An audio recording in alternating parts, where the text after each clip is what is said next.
नमस्कार। ओके, नाम में शायद से मेरे से गलत हो गई है। रामलाल जी हमारे साथ जुड़े हैं।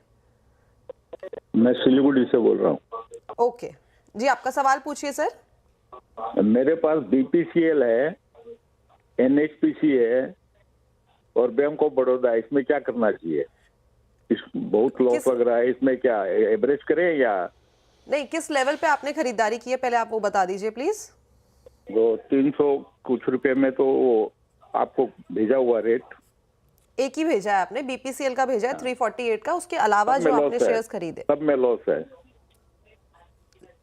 ठीक है, शुरुआत बीपीसीएल के साथ करते हैं। सातपुते सर, 348 की इनकी बाइंग है बीपीसीएल में, यानी कि करीब करीब 90 रुपीज पर शेयर यहाँ पे लॉस आता हुआ दिखाई दे रहा है। क्या करना चाहिए बीपीसीएल में?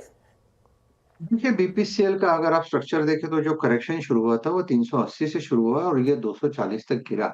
240, 242 ये इसका 200 डेज, 100 डेज का एक स्ट्रक्चर है। 100 वीक्स का स्ट्रक्चर है, 200 वीक्स का स्ट्रक्चर है। तो आप कह सकते हैं कि इतनी बड़ी जो रैली थी उसका ये इंटरमीडिएट करेक्शन है। आई थिंक ये इंटरमीडिएट करेक्शन बीपीसीएल में खत्म हो चुका है। ओवरऑल ओएमसीज जो है उसका एक मूव होता है, वो क्रूड के साथ होता है। तो मुझे लगता है कि यहाँ पे फिलहाल थोड़ा बहुत प्रेशर हो सकता है, लेकिन यहाँ से एक मूव मिलना चाहिए। इवेंचुअली यहाँ से मूव मिलेगा, वो करीबन 300-320 तक का होगा। तो 250 के सपोर्ट के लिहाज से अगर आप देखें तो आपका स्टॉप लॉस होगा 235 का और बने रहे। जैसे मैंने कहा 300-320 के आसपास के लिए एक बार अगर उस लेवल तक आता है तो मे बी आप फिर से एक बार कॉल कर सकते हैं, क्योंकि अगर बाजार का स्ट्रक्चर चेंज होता है, निफ्टी का इंडेक्स का स्ट्रक्चर चेंज होता है, तो obviously with respect to stocks वो भी चेंज होता है, हमारा स्टॉक्स का व्यू भी चेंज होते रहता है। तो इंडेक्स के सामने मुझे लगता है फिलहाल it's a hold for me. Okay, तो बीपीसीएल में सर ने अपनी राय दे दी है। बाकी के दो स्टॉक एक बार आप सर वापस से रिपीट करेंगे प्लीज। पीसी ओके, ठीक है। सातपुते सर, बाकी के दो स्टॉक में भी ये लॉस में ही है। दो बाइंग प्राइस इन्होंने बताया नहीं है, लेकिन इस टाइम पे क्या करना चाहिए? आई थिंक बीएल कहा ना उन्होंने, पीसीबीएल। PCBL, PCBL. देखिए पीसीबीएल का चार्ट अगर आप सॉरी देखें तो sir, 300 Satpute sir, NHPC. NHPC, okay. NHPC देखिए एनएचपीसी का स्ट्रक्चर जो है वो मेरे हिसाब से अपने बाइंग जोन पे आ गया है। 75 के आसपास इसका एक आप कह सकते हैं कि एक मल्टीपल सपोर्ट बनता है। नॉट ओनली 75, 74 से लेकर 70। तो ये क्लस्टर ऑफ सपोर्ट है और इस सपोर्ट से एनएचपीसी चलना चाहिए। इसका पहला टारगेट आएगा 86 का, जो कि इसका 200 डेज मूविंग एवरेज है। सो 86, 85, 86 इसका पहला टारगेट है। अगर उस लेवल के ऊपर निकले फिर मैं कहता हूँ ये 95, 100 तक जाएगा। तो करेक्शन अच्छा खासा हो चुका है, सपोर्ट पे खड़ा है, इसलिए it's a hold. Stop loss जो होगा आपका वो रहेगा 70 का। ओके, तो ये राय थी एनएचपीसी पे। एक सवाल और था इनका बैंक ऑफ क्या? बड़ौदा पे, उसमें भी लॉस में है। सर एक बार उस पे भी राय बता दीजिए। देखिए बैंक ऑफ बड़ौदा जो है ये भी अपने सपोर्ट पे खड़ा है। 210 का वो सपोर्ट है। इसका जो स्विंग टारगेट है वो करीबन 235 टू 240 का है। अगर बाजार चलेगा, इंडेक्स संभलेगा, तो ऑब्वियसली ये भी संभलेगा। और सबसे बड़ी बात है, bank of Baroda, Canara bank, state bank of India, ये जो पीएसयू बैंकिंग स्टॉक्स है, ये आप कह सकते हैं कि सबके फेवरेट है और शॉर्ट टर्म मूव्स अच्छे मिलते हैं। करंट लेवल से 210 से मैं एक अच्छा मूव एक्सपेक्ट करता हूँ। फिलहाल तो आप बने रहें, स्टॉप लॉस रहेगा 206 का। जैसे मैंने कहा टारगेट रहेगा 235, 240 पोजिशनल। ठीक है, 206 के स्टॉप लॉस के साथ बैंक ऑफ बड़ौदा में बने रहे। एनएचपीसी को भी होल्ड करने की सलाह मिली है आपको। तो फिलहाल ये रणनीति इन दोनों स्टॉक्स के ऊपर। अब चलते हैं अगले कॉलर की तरफ। सौमित्र जी हमारे साथ जुड़ रहे हैं बेंगलुरु से। सौमित्र जी, वेरी गुड मॉर्निंग सर, आपका सवाल। Good morning ma'am. Good morning sir. मेरा क्वेश्चन है कि मैंने जोमेटो लिया था 2 years बैक 600 शेयर 54 रुपीज में, फॉर लॉन्ग टर्म लिया था मैंने। तो इसमें मुझे क्या करना चाहिए, मतलब कितना टारगेट है? मैंने 5 years का टारगेट के हिसाब से लिया था इसको। वाओ, 54 की खरीद और अभी 220 पे कारोबार कर रहा है। 165 रुपए से ज़्यादा प्रति शेयर पर ये प्रॉफिट कमा रहे हैं जोमेटो में। और जिस तरीके से राजेश जी हमें इसमें गिरावट देखने को मिली थी, तो हमने कहा था कि 200 के लेवल पर फिर से इनको सबको ऐड करना चाहिए। क्या करना चाहिए? इनको होल्ड करें? होल्ड तो कर ही सकते हैं, लेकिन क्या यहाँ से और शेयर्स ऐड करें? आपकी रणनीति क्या कहती है? देखिए ये जो सब न्यू एज कंपनीज है उसके डायनामिक्स चेंज होते रहते हैं, तो इसकी वजह से इसमें आप वोलेटिलिटी और चॉपीनेस ज्यादा देखते हो। ओवरऑल जो ज़ोमैटो पे व्यू है, जो बायस होता है वो हमेशा पॉजिटिव होता है। ये बाय ऑन डिप वाला काउंटर है ऐसा मुझे लगता है। तो ये 200, 210 ये इसका क्लस्टर है, सपोर्ट है। करंट लेवल से जो रैली मिलेगी करीबन 250 से लेके 280 तक मिलेगी। प्रोबेबली उसके लिए 3 से 6 महीने का वक़्त लगेगा।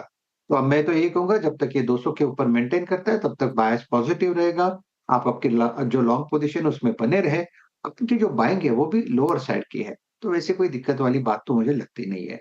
तो 200 के नीचे स्टॉप लॉस होगा, होल्ड रखें, 50 प्लस के टारगेट लेके काम करें।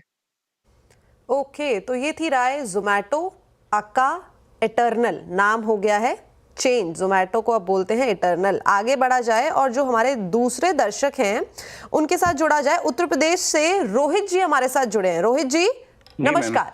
नमस्कार मैम। मैम मेरा सवाल कोल इंडिया पे है मैम। 120 शेयर है, 382 की बाइंग है और Indian oil corporation ma'am 133 rupees की बाइंग है, 250 शेयर है। ओके लॉन्ग टर्म ठीक है, लॉन्ग टर्म का होराइजन है आपका? यस मैम, लॉन्ग टर्म का। Okay long term. शुरुआत करते हैं कोल इंडिया के साथ जहां पे 382 की बाइंग है और 120 शेयर है इनके पोर्टफोलियो में। आज तो इसमें अच्छी खासी तेजी देखने को मिल रही है। आज बाजार में रिवाइवल आया है, सारे ही स्टॉक थोड़े से चलते बने हुए दिखाई दे रहे हैं। 364 is a current market price.